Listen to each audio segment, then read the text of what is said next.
poursuivons cette lecture, aussi presque cette méditation de cette très belle encyclique dont Jacques vous le disait hier quand il a commencé. Il vous épargne de sa joie de pouvoir bien réfléchir avec vous sur cette encyclique. Moi, je vous renouvelle cette joie que j'ai à passer ce moment ce matin avec vous, justement donc sur la question de la spiritualité écologique. C'est le chapitre 6e. Je l'ai lu, relu, peut-être que certains d'entre vous aussi l'ont lu déjà, et c'est vraiment un trésor. Alors, tous les autres chapitres contiennent un intérêt, bien sûr, mais celui-là, je vais essayer de vous montrer ce matin. Je vais essayer de vous montrer ce matin, en fait, qu'il y a énormément d'éléments qui nous sont proposés pour nourrir notre vie spirituelle et nous donner peut-être une ligne de conduite dans notre façon dans nos relations, avec Dieu, avec les autres, et puis envers nous-mêmes. Alors,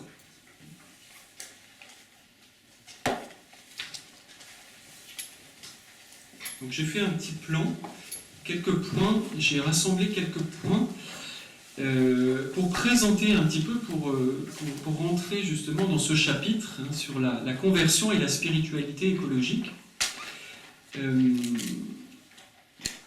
En rappelant déjà l'objectif de cette conversion.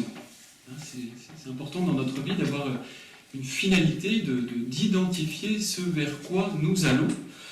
Et le pape François le dit à plusieurs reprises, il dit « L'objectif de cette conversion écologique, c'est une relation saine avec tout ce qui nous entoure. » C'est très beau parce que le mot « sain », la sanité, revient très souvent dans cette encyclique. Il a une relation saine avec Dieu, avec les autres et envers nous-mêmes. Et le pape François poursuit en disant « La conversion écologique doit susciter une fraternité sublime avec toute la création. » C'est très beau, le pape François emploie des mots forts, une fraternité sublime avec toute la création. Alors hier, je l'ai entendu pendant les interventions des autres prêtres, c'est vrai que ce terme de fraternité, qui est la nature de ce lien auquel nous sommes appelés envers la création, c'est pas simplement un regard, je dirais, scientifique, dont Jacques l'a expliqué hier, c'est toute notre relation doit intégrer à la fois l'aspect théologique, l'aspect philosophique, l'aspect scientifique, mais aussi l'aspect spirituel. L'aspect spirituel et l'aspect, on l'a vu hier aussi, l'aspect cordial. J'ai été très marqué tout au long de cette encyclique de voir à quel point le pape François emploie des mots, des adjectifs très profonds justement pour parler de ce lien à la création. Il parle de tendresse, il parle d'amour même, à un moment il fait le parallèle avec des amoureux qui s'aiment, il parle de fraternité. Voilà, nous sommes invités à travers cette conversion écologique à rentrer dans une relation très profonde avec ceux qui nous entourent, avec Dieu, avec les autres, avec nous-mêmes. Alors, quelques petits points qui rassemblent quelques éléments de tous ces numéros de ce 6e chapitre. La première chose, c'est que cette conversion revêt un caractère d'urgence. Comme dont Jacques a dit hier, il y a une urgence et en même temps une espérance. Vous voyez, le pape n'est pas là pour nous condamner, mais il y a quand même une urgence. Et le pape François dit, je le cite, « Protéger l'œuvre de Dieu n'est pas quelque chose d'optionnel ni de secondaire dans la vie chrétienne. » Ça n'est pas quelque chose d'optionnel ni de secondaire. Souvent on se dit, c'est l'affaire des autres. Cette question du respect de la création, non. C'est prioritaire dans la vie chrétienne. Le deuxième point, c'est que cette conversion écologique est bonne pour nous. C'est important aussi quand on fait quelque chose d'identifier que c'est bon pour nous. Et je recite le pape François qui dit « Agir dans ce sens, dans le sens d'une conversion, fait partie de la spiritualité. C'est un exercice de la charité. Cela permet de mûrir et de se sanctifier. » Très beau ça. Cela permet de mûrir et de se sanctifier. C'est un exercice de charité. On se rappelle que nous serons jugés sur l'amour, hein, et toute cette conversion, tout ce qui peut nous faire grandir dans cette spiritualité écologique, je vais un petit peu développer après ce que c'est que la spiritualité écologique, eh bien c'est l'occasion pour nous de grandir dans la sainteté. Une autre citation du pape François pour montrer que cette conversion est bonne pour nous. Les actions communautaires de sauvegarde et de protection de la maison commune peuvent devenir des expériences spirituelles intenses. Cela peut devenir une expérience spirituelle intense. Un autre point, toujours dans mon introduction, j'ai essayé je vous en ai parlé tout à l'heure, d'identifier un peu la nature de notre relation avec le monde, la nature de cette relation à laquelle nous sommes invités. Donc je vous le disais, le pape parle beaucoup de tendresse, de fraternité, d'amour, de contemplation aussi. De contemplation. Le pape dit, le monde ne se contemple pas de l'extérieur, mais de l'intérieur. Nous sommes appelés véritablement, au cours de cette conversion écologique, à transformer notre regard sur ceux qui nous entourent et à rentrer en profondeur des choses. Alors pour cela, nous sommes invités à nous arrêter. À nous arrêter. Vous savez, la contemplation suppose du temps. Je pense à ce psaume, ce verset de psaume qui nous dit, alors je n'ai pas le numéro en tête, qui nous dit « Arrête et vois que je suis Dieu ». Très beau. « Arrête et vois que je suis Dieu ». On en a un petit peu parlé hier pendant l'échange que nous avions hier soir de justement cette rapidité du monde, cette rapidité de nos journées qui sont bien chargées. Et je relisais hier soir aussi, donc on l'a lu avec Don Jacques hier, donc c'était au numéro 113, je vous relis, « L'humanité s'est profondément transformée et l'accumulation des nouveautés continuelles consacre une fugacité qui nous mène dans une seule direction, à la surface des choses. » Nous vivons bien souvent à la surface des choses.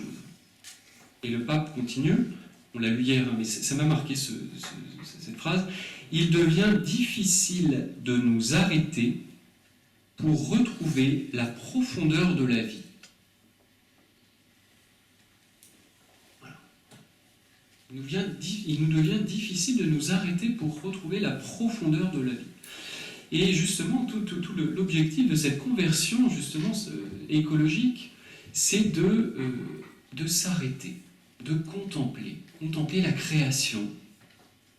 Hier, quelqu'un en parlait, de justement cette contemplation de la création avec ses enfants, ses petits-enfants, éduquer nos enfants à contempler la création. Souvent, on passe, alors on s'habitue à... Non, et je crois qu'il faut demander tous les jours dans notre prière cette grâce de l'émerveillement. J'en viens à ce point-là, l'émerveillement. Je suis toujours dans la nature de notre relation avec le monde. C'est un terme qui a été cité hier par plusieurs d'entre vous, l'émerveillement. La spiritualité écologique présuppose un émerveillement, une capacité à nous émerveiller.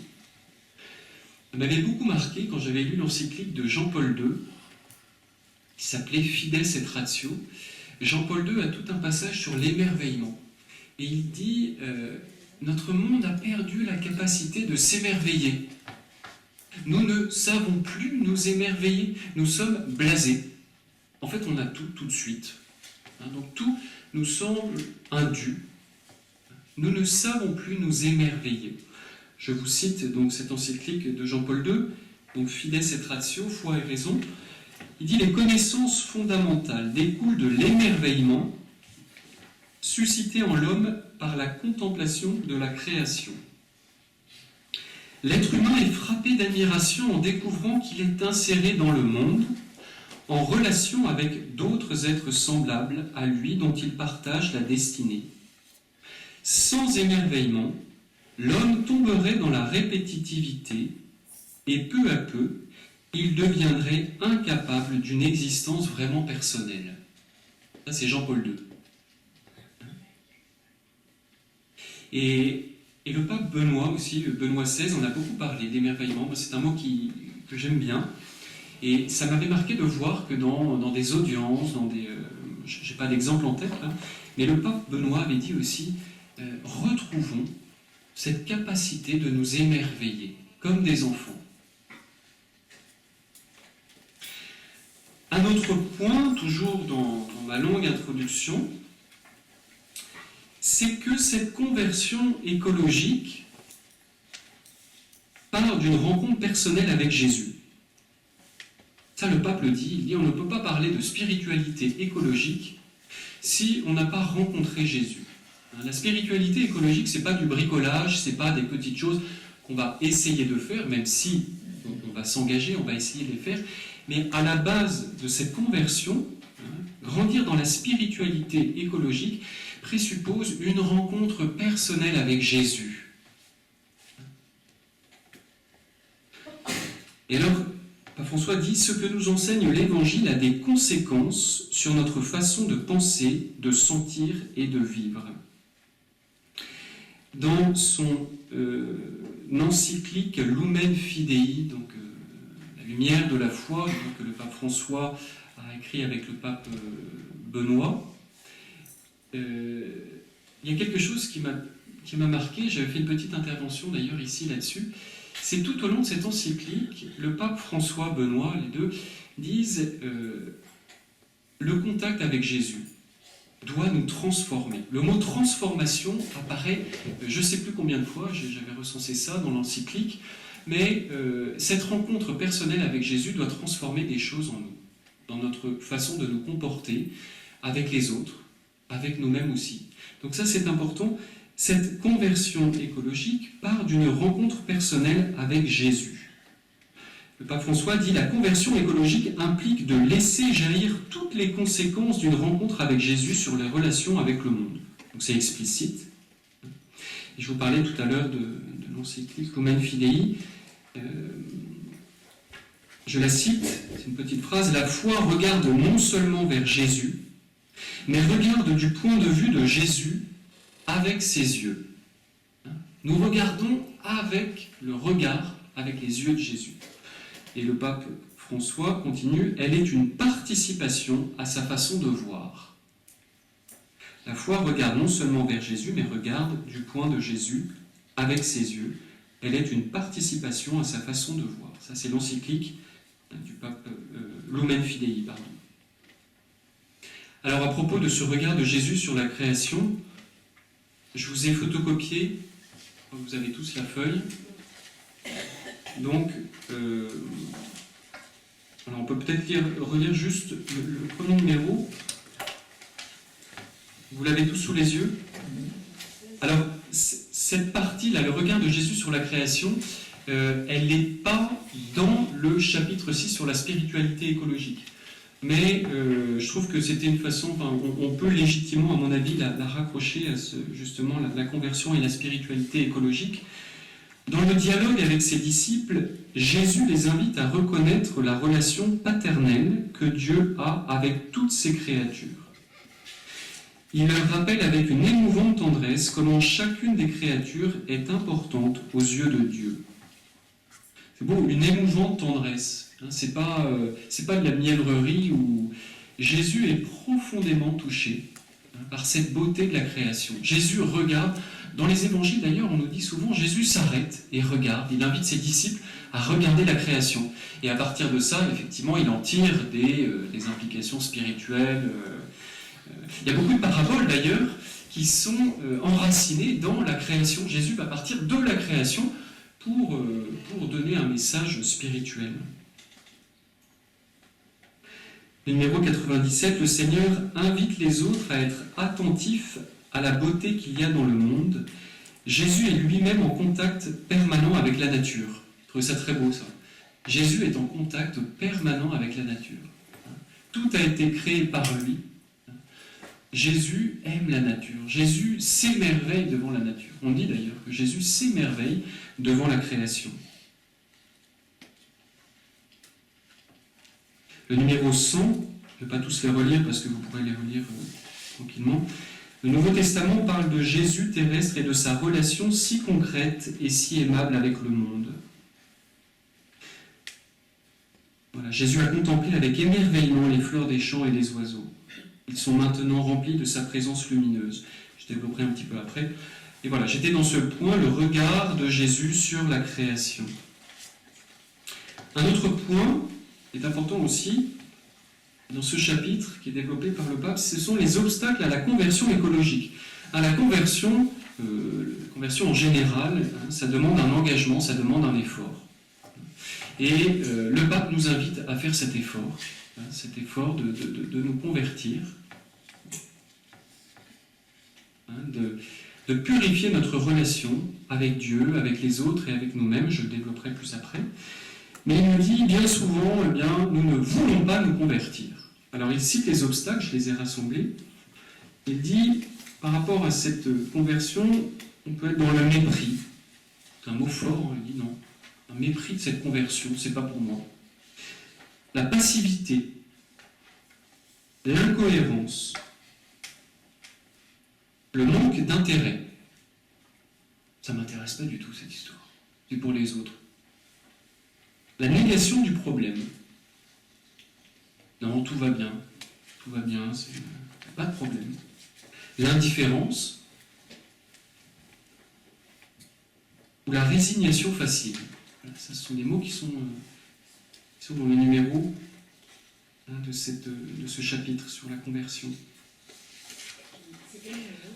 Je ne les ai pas. Alors, je vous propose un petit plan, en fait, que j'ai retiré à partir, voilà, je peux vous donner un numéro, du numéro 10, qui a été cité d'ailleurs hier à Montjacques, qui concerne Saint François d'Assise. On nous dit au numéro 10, Saint François était un mystique et un pèlerin qui vivait avec simplicité et une merveilleuse harmonie avec Dieu, avec les autres, avec la nature et avec lui-même. En fait, j'ai repris ça et puis je vous propose un plan à partir de ça. Saint François vivait avec simplicité et une merveilleuse harmonie avec Dieu, premier point, avec les autres, avec la nature et avec lui-même.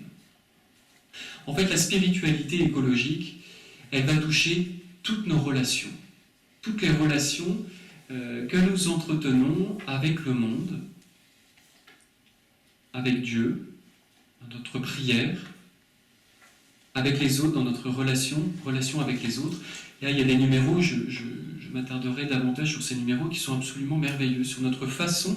Le pape nous invite tout au long de notre conversion écologique à soigner notre relation avec les autres, au quotidien, par des petits gestes. Je développerai. Et puis envers nous-mêmes.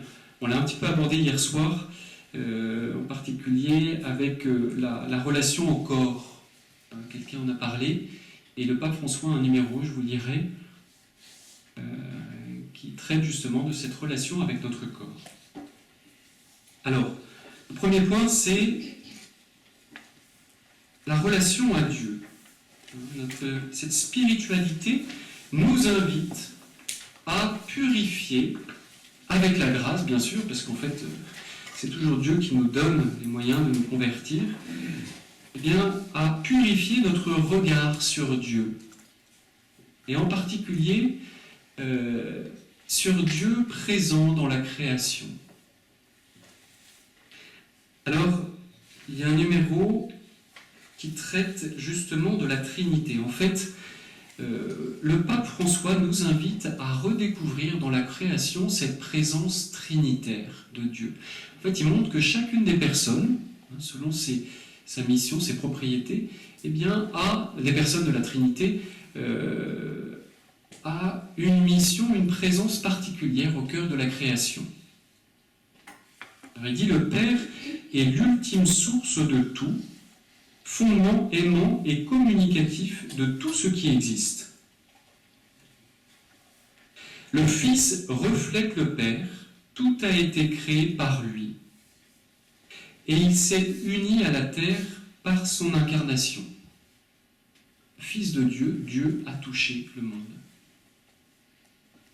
L'esprit est intimement présent au cœur de l'univers en l'animant. L'esprit est intimement présent au cœur de l'univers en l'animant.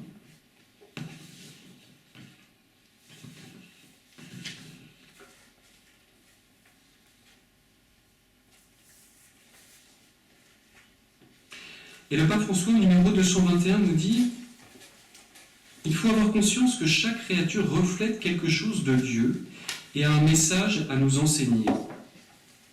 Avec l'assurance que Jésus a assumé ce monde matériel et qu'à présent ressuscité, Jésus habite au fond de chaque être.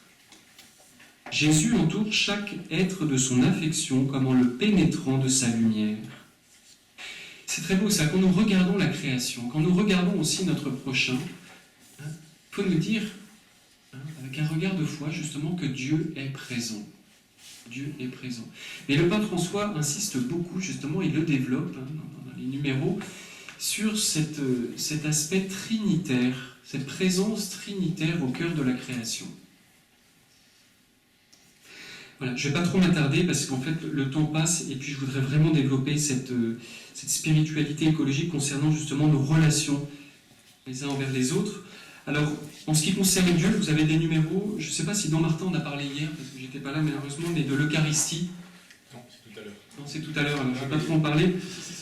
Mais le pape François a un numéro en particulier, le numéro 235, 236 sur les sacrements et l'Eucharistie. Je suis toujours dans mon premier point, cette relation avec Dieu, puisque dans les sacrements, Dieu lui-même est présent, l'auteur de la grâce est présent. Et le pape François nous dit, l'Eucharistie est un acte d'amour cosmique, elle unit le ciel et la terre, elle embrasse et pénètre toute la création. Le monde issu des mains de Dieu retourne à lui dans une joyeuse et pleine adoration. L'Eucharistie nous invite à être gardiens de toute la création. Bon, je ne m'attarde pas là-dessus. Et puis, il y a quelque chose aussi qui est développé sur le dimanche. Justement, le dimanche, nous sommes invités, c'est le jour du repos, invités à redécouvrir cette présence de Dieu dans nos vies, tout au long de la semaine, mais retrouver aussi cette présence de Dieu dans la création. Le dimanche, je cite le pape, jour de repos, avec comme centre l'Eucharistie, répand sa lumière sur la semaine tout entière et il nous pousse à intérioriser la protection de la nature et des pauvres.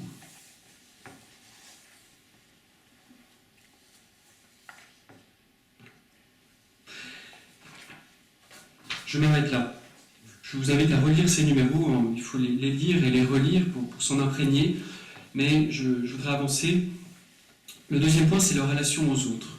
Tout au long de cette conversion écologique, nous sommes invités à soigner notre relation aux autres. Le pape François vraiment nous invite à... Je crois que Don Jacques l'a dit hier plusieurs fois, cette conversion écologique, alors bien sûr, elle concerne la création, le respect de la création, mais... j'allais dire, la place du pauvre est omniprésente dans toute cette Eucharistie. Le pauvre, on ne peut pas s'attacher à la création si déjà on ne s'occupe pas de celui qui est à côté de nous. Quelqu'un le disait hier. Voilà. Donc toute cette conversion écologique nous invite justement à soigner notre relation aux autres. Relation, le pape François le dit, à notre mari, à nos enfants, nous prêtres aussi à nos paroissiens. Pape François dit, il faut reprendre conscience que nous avons besoin les uns des autres. Nous avons une responsabilité vis-à-vis des autres et du monde. En fait, le pape François pointe quelque chose, mais nous le savons bien, nous le sentons bien, cet individualisme qui fait que nous vivons les uns à côté des autres. Et nous sommes invités justement à prendre conscience que Dieu s'adresse à un peuple. Le pape François parle beaucoup de maison commune, la sauvegarde de la maison commune. C'est notre maison. Voilà. Depuis longtemps, nous vivons dans la dégradation morale, nous nous moquons de l'éthique, de la bonté, de la foi, de l'honnêteté. L'heure est arrivée de réaliser que cette joyeuse superficialité nous a peu servi. C'est Pape François qui parle de joyeuse superficialité, et en particulier il parle de superficialité, je vous en avais parlé au début dans l'introduction, dans nos rapports. Parfois nos rapports, les rapports que nous entretenons les uns les autres, sont superficiels. Ils sont superficiels. Et le Pape François nous invite, avec la grâce de Dieu, à entrer en profondeur dans cette relation que nous entretenons les uns les autres. Et puis, il va nous donner des petits moyens concrets pour y arriver. Pape François dit « Chacun cherche à préserver ses propres intérêts ». On le sent bien, au niveau personnel, on cherche à préserver nos propres intérêts. La destruction de tout fondement de la vie sociale finit par nous opposer les uns aux autres. La destruction de tout fondement de la vie sociale provoque de nouvelles formes de violence et de cruauté et empêche le développement d'une vraie culture de protection de l'environnement. Je vous redis ça, je trouve ça très beau. Nous devons reprendre conscience que cela vaut la peine d'être bon et honnête. 229, exactement. Alors il va nous donner l'exemple de Sainte Thérèse. C'est toujours très concret avec le Pape François. Et il nous dit, dans les relations que nous entretenons les uns les autres, essayons de pratiquer la petite voie de l'amour de Sainte Thérèse de l'Enfant Jésus.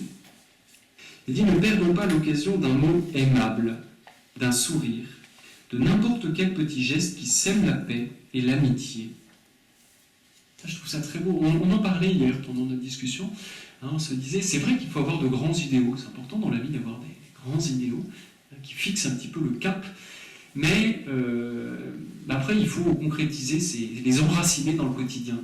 Et puis certains donnaient des exemples concrets de ce qu'ils pouvaient faire au quotidien pour essayer de rentrer dans cette dynamique de conversion écologique.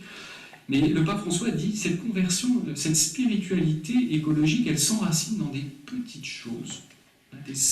Il dit, une écologie intégrale est aussi faite de simples gestes quotidiens par lesquels nous rompons la logique de la violence, de l'exploitation et de l'égoïsme. On a parlé hier de l'exploitation, justement. C'est quand même bon de savoir que cette logique de la violence, de l'exploitation et de l'égoïsme peut être rompue à travers de simples petits gestes quotidiens.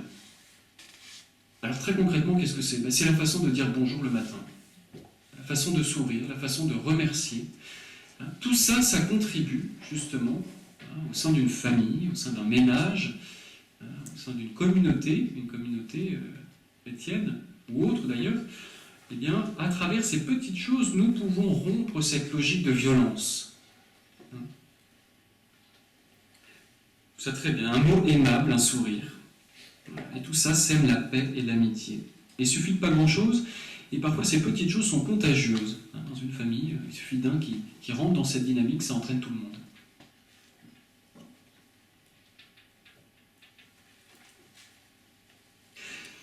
Au numéro 231, le pape dit « L'amour de la société et l'engagement pour le bien commun sont une forme excellente de charité. » L'Église propose au monde l'idéal d'une civilisation de l'amour. Alors parfois ça peut faire un peu tarte à la crème, cette civilisation de l'amour, et pourtant je trouve ça en fait c'est profondément beau. Nous sommes invités à construire, à bâtir cette civilisation de l'amour, à répandre cette charité. Mais moi j'ai été très marqué justement de cette importance qui revient, Pape François, de cette importance donnée aux petits gestes quotidiens. Et il est bon de nous rappeler, je vous le disais au début, dans un des points de mon introduction, agir dans ce sens, tous ces petits gestes quotidiens fait partie de la spiritualité. C'est pas déconnecté, là nous sommes vraiment au cœur de la spiritualité. Et cela permet de mûrir et de se sanctifier. Ces petits gestes d'amour que nous posons nous permettent de mûrir et de nous sanctifier. Et terminer dans justement cette relation aux autres, qui est au cœur de cette conversion écologique, au numéro 232, le pape François nous invite à développer un sens solidaire, vraiment un sens solidaire. Il dit cette conversion écologique, elles passent par des actes personnels, bien sûr, mais qui doivent toujours être intégrés dans quelque chose de plus large entre nous, développer un sens solidaire qui est en même temps conscience d'habiter une maison commune que Dieu nous a prêtée. C'est très beau. Dieu nous a prêté cette maison commune. Alors j'en viens au troisième point qui est la relation par rapport à soi-même. Et alors là, c'est vraiment, c'est ce qui m'a le plus marqué. Donc au cœur de cette conversion écologique, le pape François va nous donner aussi des moyens concrets pour rentrer toujours plus en profondeur dans une relation avec Dieu, avec les autres, mais aussi avec nous-mêmes. Et il nous invite vraiment à cultiver cet esprit de contemplation. La contemplation, je vous en parlais au début. Arrête et vois que je suis Dieu. Est-ce que nous sommes des gens pressés, qui vivons à la surface des choses, où nous avons le courage, parce que je crois que c'est un courage, c'est une question de volonté aussi, de nous arrêter, de temps en temps, au cours de la journée, nous arrêter pour contempler. Vous remarquez quand des gens disent, souvent en confession, mais moi je n'ai pas le temps de prier. Je dis, mais vous savez, le matin vous prenez 3 minutes, 5 minutes, le soir, en 5 minutes, vous avez le temps de faire beaucoup de choses. Alors pourquoi pas réserver tous les jours un petit moment pour justement s'arrêter, contempler, prendre de la hauteur, rentrer en profondeur dans les choses, dans l'épaisseur des choses. La spiritualité chrétienne, nous dit le pape François au numéro 222, doit encourager un style de vie prophétique et contemplatif. Contemplatif. Il n'y a pas que les moines qui sont des contemplatifs, on peut être des contemplatifs dans le monde aussi. En fait, je pense que c'est une posture de l'âme. C'est pas tant contemplatif, c'est pas tant celui qui reste 3 heures par jour en oraison. C'est une façon de vivre, d'arriver même au cœur des événements que nous vivons, d'essayer de prendre un petit peu de hauteur. La spiritualité chrétienne doit aider à apprécier en profondeur les choses sans être obsédé par la consommation. Et alors le pape François vraiment va développer, va s'arrêter là-dessus. Il insiste sur le fait, je viens de vous le dire, mais je vais reprendre ces paroles, d'être présent. Être présent aux personnes, être présent à Dieu, être présent à soi-même aussi. La présence à soi revient très souvent. Il dit être présent sereinement à chaque réalité, aussi petite soit-elle. Cela entraîne beaucoup plus de compréhension et d'épanouissement personnel. Et c'est ça qui est très beau, c'est que le pape François va dire qu'en fait, cette conversion écologique, c'est quelque chose de bon pour nous, de très bon. Parce que ça nous repose, parce que ça nous détache progressivement, il le dit lui-même, de l'agressivité. Ça nous détache de l'agressivité. Il dit, il faut arrêter de picorer ici et là en cherchant toujours ce que nous n'avons pas. En fait, et qui nous entraîne dans une tristesse. On est toujours là à regarder ou à courir derrière le portable le plus performant, la voiture la plus... Non mais c'est vrai, je pense qu'on est tous plus ou moins mordus par ça. Hein, mais finalement, du coup, on n'est jamais heureux de ce qu'on a. La présence aussi aux autres, dans nos relations. Le pape François, je vous le disais, insiste beaucoup là-dessus, mais essayez de voir, faites un petit examen de conscience, comment j'écoute mon mari, comment j'écoute ma femme, comment j'écoute mes enfants, ou non, on verra après, là j'ai pas le temps, non. Comment j'arrive à m'arrêter et à prendre le temps, prendre de la hauteur. Et je crois que c'est bon pour nous parce que ça nous aide justement peut-être à corriger des choses qui sont un petit peu de travers dans notre relation. Prendre le temps. Je crois qu'on ne perd jamais son temps quand on s'arrête, on prend le temps de nous arrêter.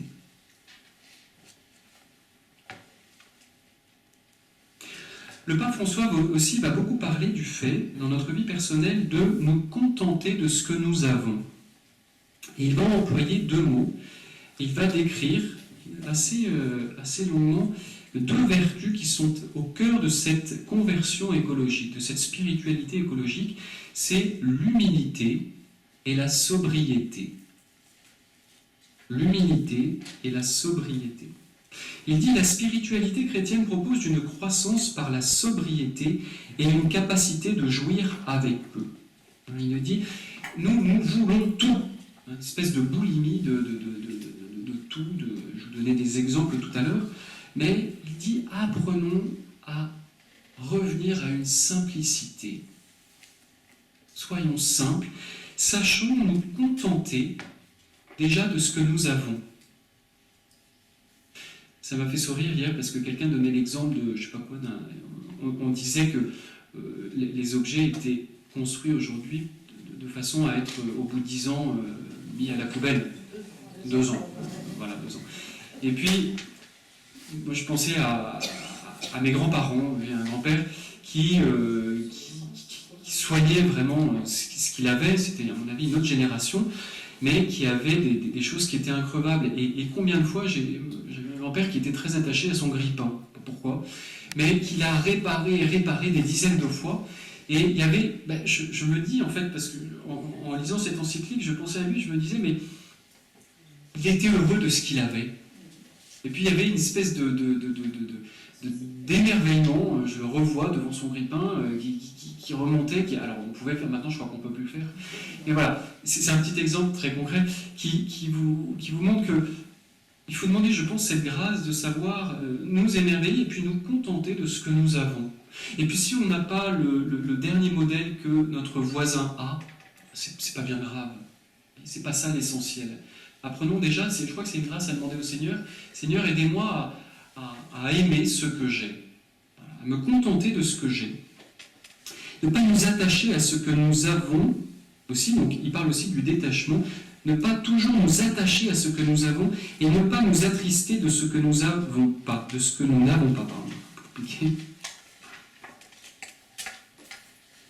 Et il dit la sobriété vécue avec liberté est libératrice.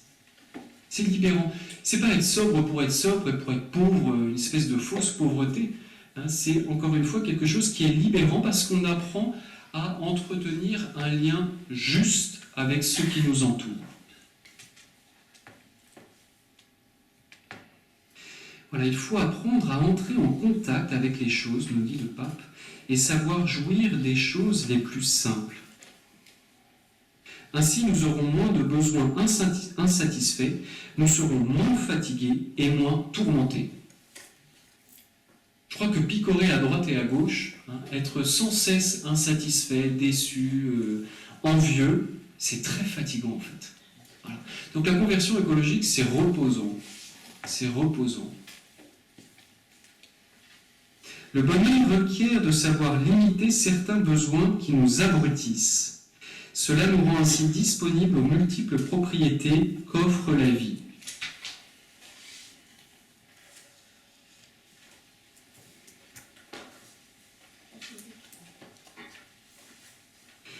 C'est au numéro 223, vous l'avez sur la feuille là. Vous savez, de l'autre côté, d'un côté, il y a le regard de Jésus sur la création.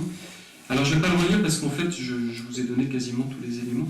Mais le numéro 223 nous rappelle ce que je viens de vous dire. Et on peut peut-être relire le numéro 226 ensemble, que vous avez sur la feuille.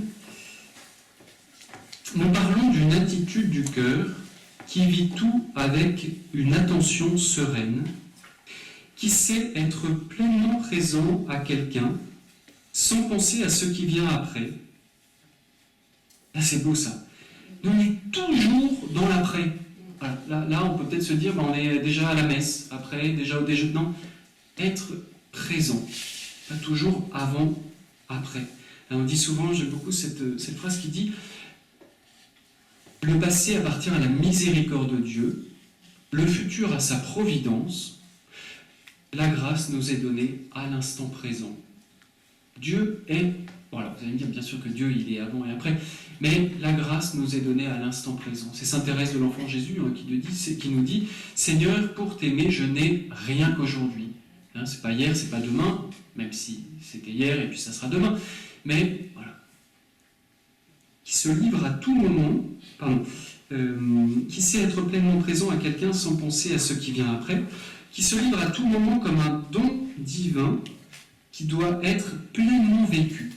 À essayer de vivre tous les événements de ma journée comme un cadeau de Dieu, un don divin qui doit être pleinement vécu. À la fin de ma vie, est-ce que le Seigneur pourra me dire, eh bien, voilà, j'ai été heureux de voir que tu essayais de vivre pleinement les événements. Souvent, je crois que nous, parfois on est un petit peu à 30% de présence dans ce que nous vivons. Et donc du coup, cela nous fatigue aussi, cela nous tend. Jésus nous enseignait cette attitude quand il nous invitait à regarder les lys des champs et les oiseaux du ciel, ou quand, en présence d'un homme inquiet, il fixa sur lui son regard et l'aima. Vous imaginez ça me marque toujours ce verset, Jésus le regarda et l'aima. Je pense que ce n'était pas un regard rapide, furtif, je vais regarder mais je fais déjà autre chose. C'est Jésus le regardait, Jésus fixa sur lui son regard. Jésus était pleinement présent à chaque être humain et à chaque créature. Il nous a ainsi montré un chemin pour surmonter l'anxiété maladive qui nous rend superficiels, agressifs et consommateurs effrénés. Quand tout est dit là-dedans. Quand on n'est pas dans l'instant présent, on devient fébrile, on est superficiel, agressif et consommateur effréné. Je crois que tous les matins, il faudrait dire dans notre prière, Seigneur Jésus, donnez-moi la grâce aujourd'hui de vivre les événements avec intensité, voilà. Avec calme, et pas à toute vitesse, même si parfois nous sommes pressés par nos agendas. Et justement, est-ce que je subis mon agenda ou j'essaie de davantage rentrer dans la profondeur des événements.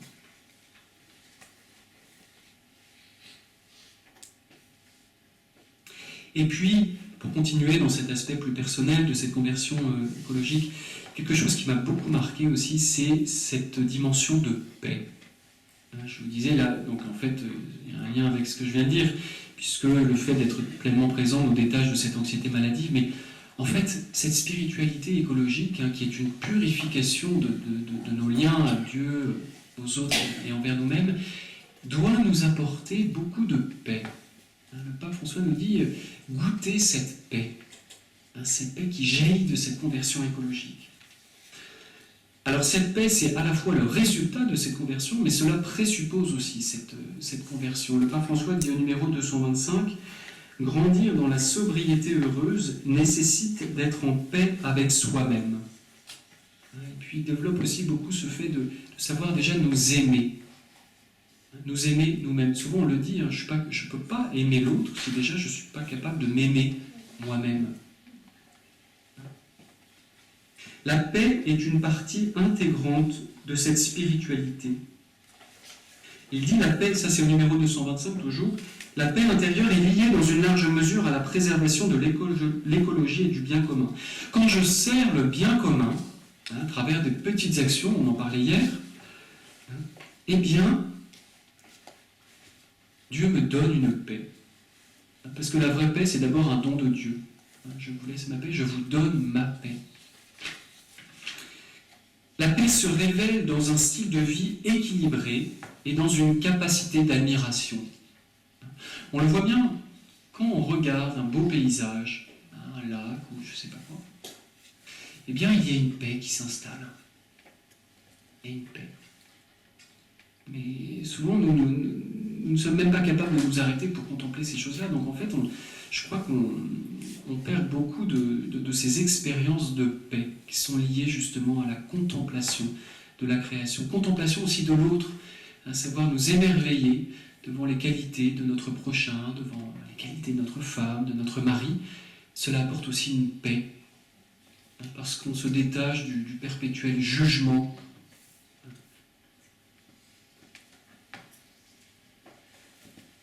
La nature est pleine de mots d'amour et nous entraîne à la paix. Et il dit, on ne peut écouter ces mots d'amour au milieu du bruit constant, de la distraction permanente ou du culte de l'apparence. Voilà. Et cette paix, je le disais déjà tout à l'heure, mais oui, s'oppose vraiment à une façon fébrile de faire les choses. J'aurais pu vous le citer avant, mais il dit « Beaucoup de personnes font l'expérience d'un profond déséquilibre qui les pousse à faire les choses à toute vitesse pour se sentir occupées. » Faire les choses à toute vitesse. Elles ne trouvent jamais la paix. Elles vivent dans une hâte constante qui les mène à renverser tout ce qu'il y a autour d'eux. Je n'ai pas compris, j'avais posé la question à Don Martin d'ailleurs, je ne sais pas si c'est renverser tout ce qu'il y a autour d'eux, c'est au sens propre ou figuré. Don Martin m'a dit ce sont les deux. Quelqu'un le dit aussi. Mais j'avoue que voilà. Elles vivent dans une hâte constante qui les amène à renverser tout ce qu'il y a autour d'eux. Cela a un impact sur la manière dont on traite l'environnement. Nous sommes invités à retrouver une harmonie sereine avec la création. On en revient, je vous le disais au tout début, ce mot serein, sérénité, ça revient je ne sais pas combien de fois dans cette encyclique. Goûter cette sérénité à travers ce contact avec Dieu dans la prière, cette paix aussi dans la relation avec les autres.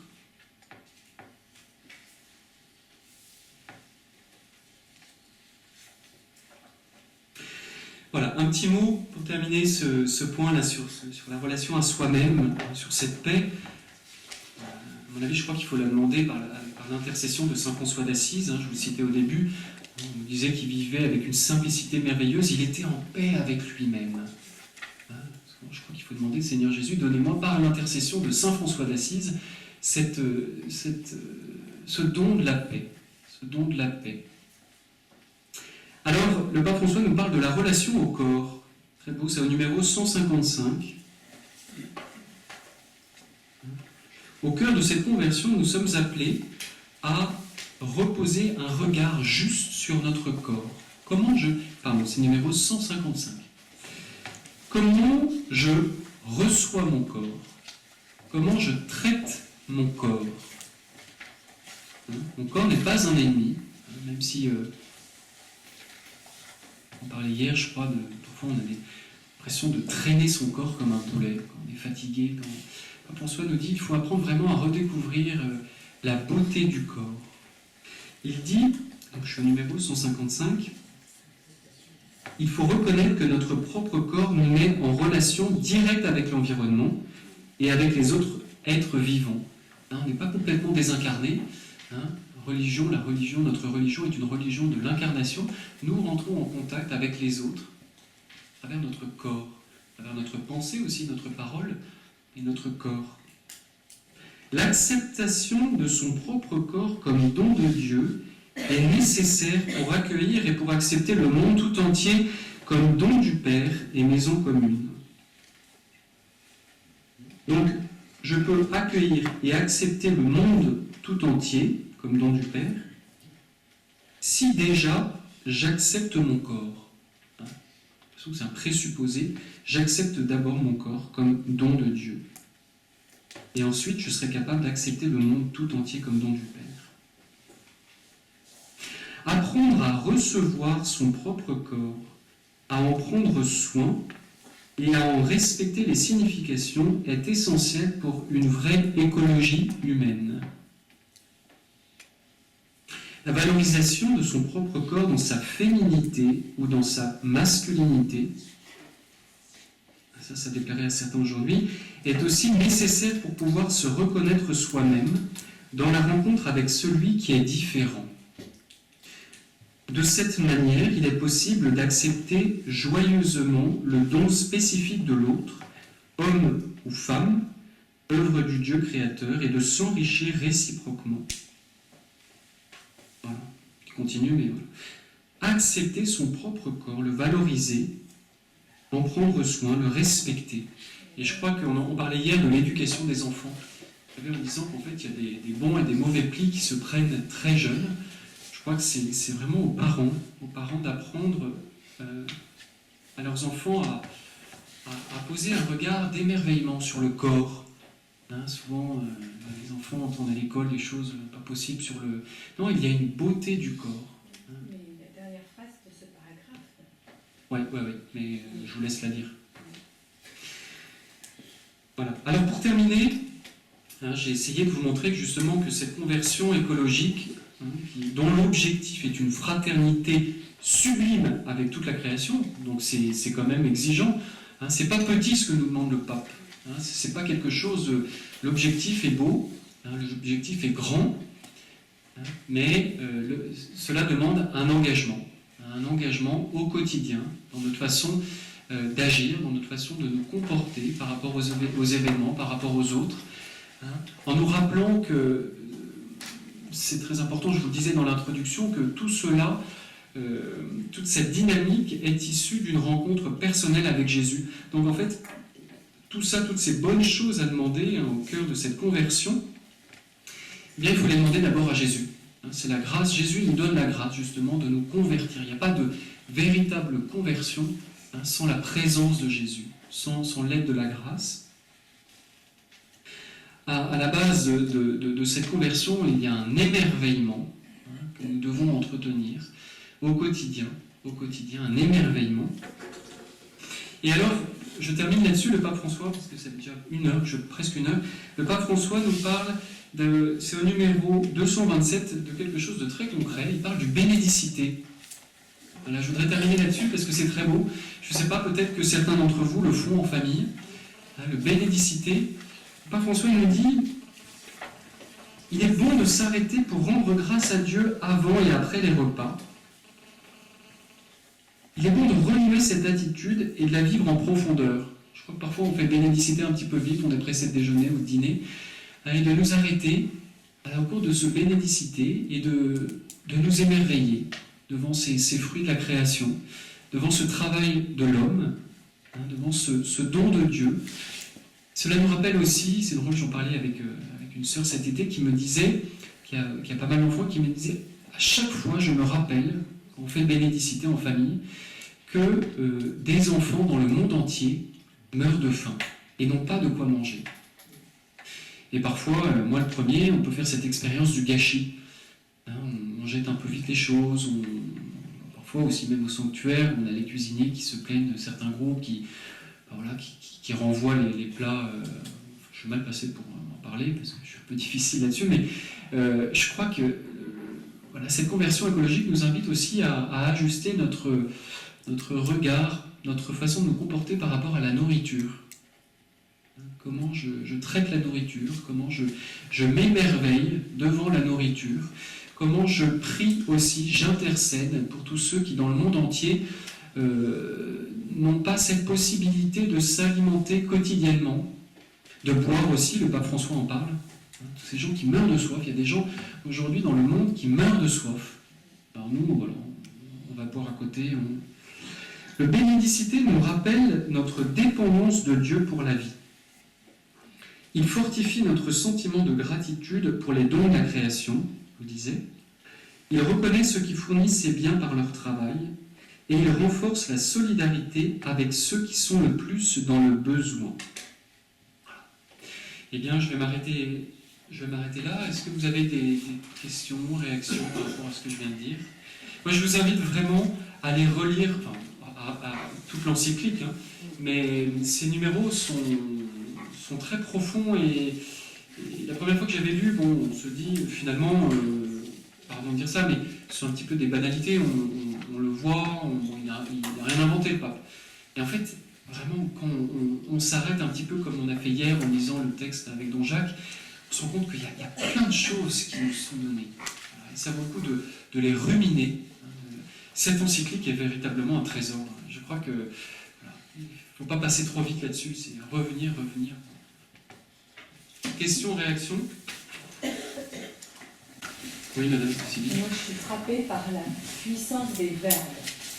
Là, par exemple, dans la dernière phrase, fortifie, reconnaît et renforce. C'est très fort, oui. Ça invite vraiment à intégrer quelque chose dans notre quotidien. Enfin, en tout cas, moi, c'est ce que ça me fait. C'est ça. Et en même temps, vous voyez, renforce ou fortifie, ça montre que ce sont déjà des choses qui sont déjà là, pardon, excusez-moi. Et le pape nous invite à j'allais dire, resserrer les boulons. C'est peut-être pas ça, mais pas chercher forcément des choses complètement différentes, mais déjà les choses à faire au quotidien qui nous semblent évidentes, à portée de main exactement, à les faire avec plus de soin, avec plus de cœur, renforcer. Et, tout à fait. Autre chose? Je vous ai abruti. Ah non.